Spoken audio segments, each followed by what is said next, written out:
I don't think I need to be the one to tell you that James Gunn's Superman was a phenomenal movie.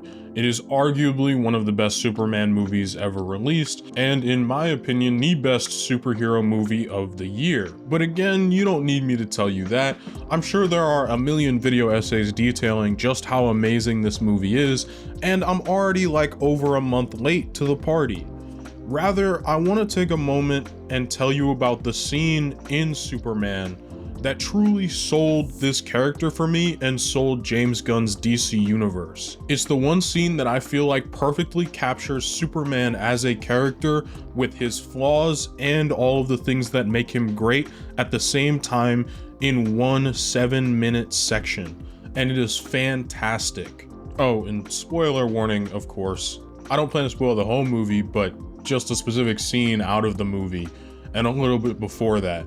So if you haven't seen the movie yet, it's out on digital now. I would highly recommend you go watch that and then maybe come back to this video. Now, there were a lot of scenes that I could have picked from this movie just because of how great it is. For example, and everyone has memed it to death at this point, Superman goes out of his way to save a squirrel. It's funny, but it's arguably one of the most Superman things to have in his own movie. The idea that he wants to preserve all life, not just humans or Martians or other kinds of aliens, but all life on the planet Earth.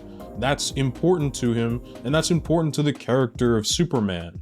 And while that scene definitely helped, what truly sold me came a little bit earlier in the movie, on the interview between Superman and Lois Lane. You see, my biggest fear going into this Superman movie was that it would play way too hard into Superman purely being a Boy Scout. The idea that he can't do anything wrong, the idea that Superman doesn't get upset, he doesn't get angry, he doesn't cry, he doesn't really have emotions. He's just the good Boy Scout that is always doing the right thing and is never even potentially in the wrong. He doesn't have drama in his home life because everything is perfect for Superman.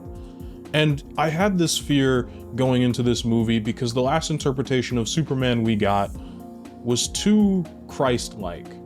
I mean, the man would just aura farm instead of saving lives at multiple different points throughout the Snyderverse. That version of Superman also just was constantly an allegory for being a being that is far above all of us. The idea that he is a god amongst men, when the whole idea of Superman and the thing that makes him so amazing is, yes, he's an alien, yes, he has these powers from outer space, but truly at a fundamental level, Superman is no different from you and me. Superman gets angry, Superman gets upset, he is scared, he loves, he cares, all of these things, all of these emotions that are so human. That's all of the things that Superman has, and at the core of his character, that's who he is. And I was afraid, once again, we would lack Superman and his humanity. And this scene proved to me that that wasn't going to be a worry I had to have with this movie at all. The scene also goes on to show us that Superman fundamentally just believes in doing what's right. He does not care about how it would look for him to do what's right. All he cares about is doing what's right because it's the right thing to do. And again, that's a big part of Superman, a part of him that even other superheroes in universe will call naive, but that's part of his charm and that's part of the reason he's so beloved. And the movie displays that expertly in one 7-minute long conversation. A superhero movie sat down for 7 straight minutes and just gave us dialogue between two beautifully written characters.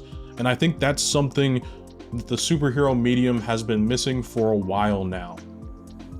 And this is all without even bringing up how well characterized Lois Lane was in this scene. Lois has always been a hard-nosed, always after the truth reporter.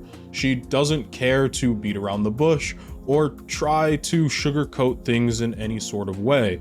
And because of her job, she is forced to think about situations in a far different light than Superman would ever have to, being the superhero that he is. Lois has grown up somewhat cynical in what the film later hints at as an upbringing that is the complete opposite of Superman's.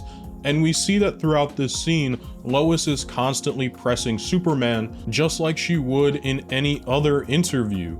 Lois does not change the way she's interviewing Superman just because he happens to be her boyfriend, but rather she's going after him the exact same way she would with any other person she was interviewing, trying to get to the heart of the truth and also trying to ask the hard-hitting questions. Questions like why Superman thought it would be a good idea to go into another country and meddle in their affairs while wearing red, white, and blue. What does that look like and reflect upon the political landscape of what he did? And Superman, of course, is going to push back with the idea that he's just doing the right thing. And one of the things the scene captures so masterfully for me is that Superman is having a hard time separating Lois's questions and her line of interviewing from being personal attacks against him and against the way he tries to get things done as a superhero and against their relationship. Lois is very, very good at compartmentalizing in saying, okay, this is my job. I'm not going to treat Superman any differently than anyone else I was going to interview. As a matter of fact, I might treat him a little bit harder simply because we do have a relationship outside of work. And Clark doesn't really see it that way. He has a hard time separating himself from Superman, especially in this context. And it makes it even more funny when you consider that Superman himself was the one who brought up the idea of doing this mock interview in their own home. We are constantly throughout the scene seeing Clark's frustration, whether it is in his voice, in the way he's speaking to Lois, or the constant stoppages of the interview. Because behind closed doors, while Lois Lane might agree with what Superman did and what he chose to do, as a reporter she has a duty to be non-biased and to ask these questions even if they seem unfair, and to challenge Superman on his moral positions and standings even if she agrees with them. And that's something that Superman has such a hard time dealing with throughout this scene. It makes it so wonderfully layered throughout all of it, because even when they're arguing and they're upset with each other, we can see that this isn't just a level of upsetness that comes from just the interview, but rather things that have been building in their relationship that we haven't seen on screen at all. The differences in ideologies and especially the differences in which they were raised. Superman kind of just does what's good because it's right and doesn't care about any consequences, whether good or bad, that come with him doing the right thing. And Lois sees the bigger picture, quote unquote, in which you have to pay attention to how does this affect the political landscape? How does this affect the average everyday person? How does this affect the government institutions that surround the country Superman is getting involved with? And all Superman cares about is stopping a war and saving as many lives as possible. Yeah, I would question myself in the same situation and hold off a beat, consider the consequences. People were going to die! This scene is the very core of Superman. He gets upset, he gets angry, he gets sad, he feels these emotions because at the end of the day, this alien that came to us from the stars is more human than some of us could ever hope to be. And that's beautiful. And I was so scared that we wouldn't get that in this scene. I was so scared that we wouldn't get a Lois Lane that cares about her job, that cares about reporting on the news impartially. We've seen these adaptations of these characters time and time and time again, and most recently in live action, they've just been bland, shall I say. I was never a huge fan of Snyder's Superman. He always felt a little too cool for school, and as though he felt he was above all of us. And while I might have liked Man of Steel, I wasn't really a fan of any of the other projects that version of Superman was in. I was never a fan of the large-scale destruction and specifically the civilian casualties that would go on. It didn't scream Superman to me it screamed CGI spectacle. I was not really a fan of that version of Lois Lane because, to be honest with you, I don't remember much about that character, and I'm willing to bet you don't either. But this Lois Lane is memorable. She's memorable because she cares about something outside of her relationship with Superman. She cares about being a good reporter. She cares about getting the truth. She cares about doing what's right in her own way. That is typically very different from Superman because they grew up differently. She cares about being hard on the people that are supposed to be looked at as our saviors and to criticize them and to scrutinize them to ensure that they are still doing what's in the best interest of the people. That is part of the character that I remember seeing in the Justice League Unlimited show and loving so very much. That version of Lois Lane would write pieces on the Justice League questioning if they're up there to help us, why they keep secrets from us like a giant orbital space station with a laser. It was always that line of questioning that made her character interesting to me, and the dynamic that that brings to the relationship between her, Clark, and Superman. And all of that's just in the first half of the interview.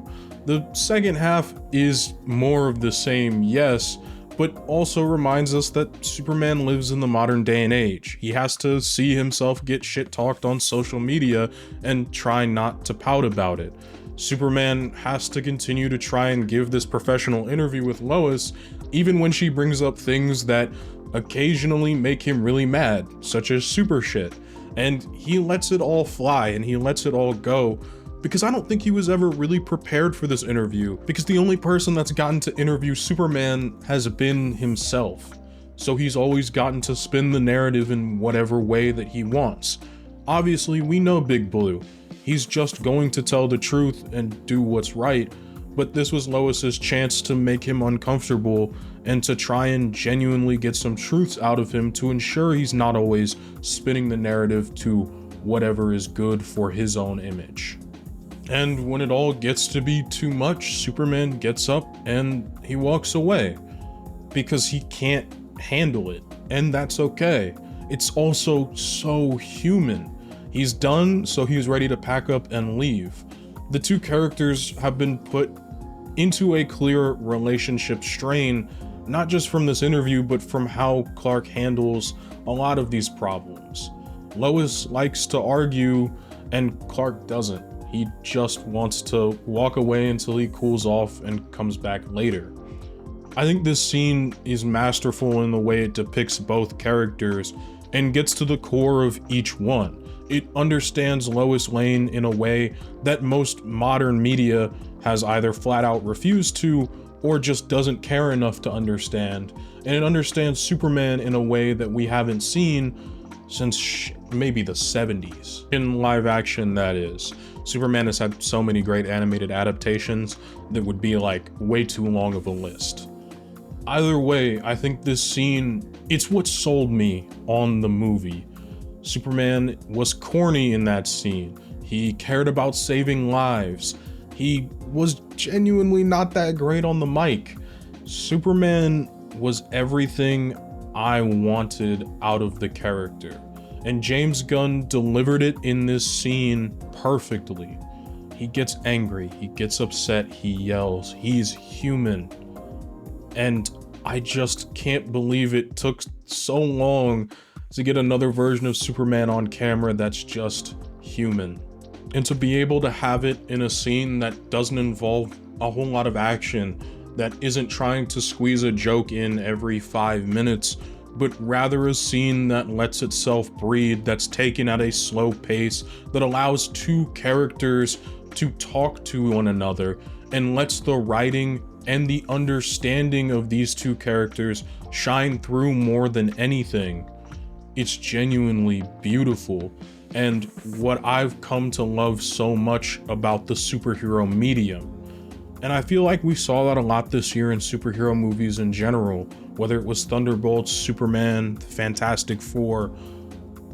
But for once, I finally felt like in my lifetime, I got a scene that truly understood Superman. And case anyone was wondering, this video was totally inspired by the one marvelous scene thing that a bunch of other people who do great video essays did a few years ago. But like, I was in middle school back then and I didn't have this channel, so I'm doing this now. Anyways, thank you all so much for watching. I truly appreciate it. Hope you all have an absolutely fantastic day.